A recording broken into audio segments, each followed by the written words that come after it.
Hi, I'm John DiMaggio, and this is Voice Acting 101.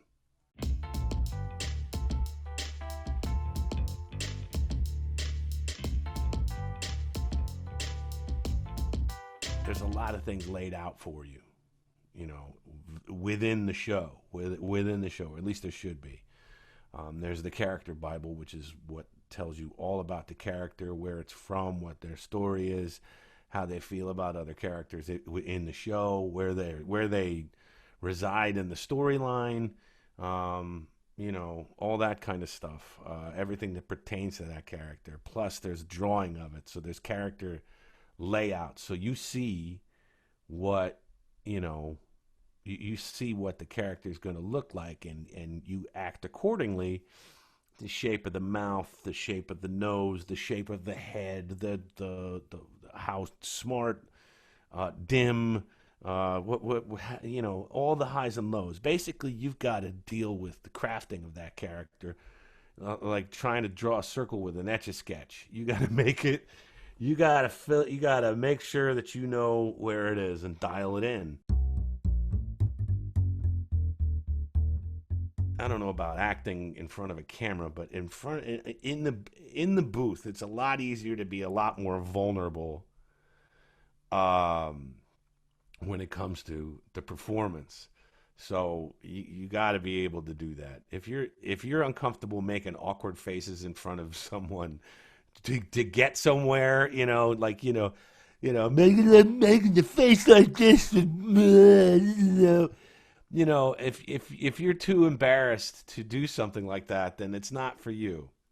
But you've got to be vulnerable to do that as well. And a lot of people aren't ready to do that. A lot of people see other actors do that and they go, Jesus Christ, I can't. I gotta get out of here. This is weird. When I first started doing Futurama, it was, I mean, it was really, it was very, bite my shiny metal ass. There was a lot of, but then over the years, there was a funk that he kind of added, hey, turn up the funkometer, baby. Yeah, that's right. Got a little funky on it. Ooh, put some stank on that right there. And so that just changes. And it's just fun. That stuff is fun as hell. I love it. It's great. You can sing. You can sing in the car if you're going to the studio. Just get it going. Just shake the cobwebs out. Much like when you get on this, when you get into the gym and you hop on the cardio for 10 minutes and then you stretch, like you get the it's basically kind of getting the lactic acid of your face going, like breaking it up, and doing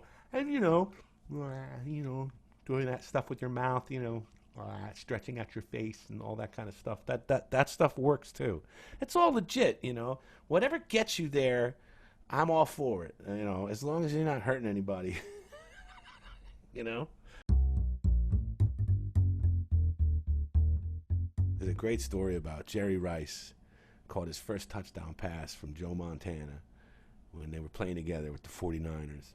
And Jerry Rice made a big stink in the end zone and did a little dance and spiked the ball and all that kind of shit. And Joe Montana ran over to him and went, "Hey man, act like you've been here before," and ran to the sideline. And Jerry Rice never celebrated another touchdown in the end zone. And how many did he fucking have? You know what I mean? Like, there's just like, when you're in the room, act accordingly. That's really the best advice right there. There's room for play, but there's also, get the work done. Get the work done, and then you can get the play done. I just think that you really need to find the joy in it. You need to find the play in it, the sense of childlike, emotions and energy that you get from the play of performing. I think that's really where it's at. I love that. I love that part of what I do. So getting to play, and I think people that play like that, you can see it. It sticks out in the best way. You know, people, you go, wow. You know, they didn't lose that thing. You know, that thing where you're all alone in the elevator, and you see the numbers change, and you make you do the George Carlin, dun dun. The doors open, fucking around in the you can't lose that. You can't lose that sense of play. You gotta, there's gotta be, you gotta have that.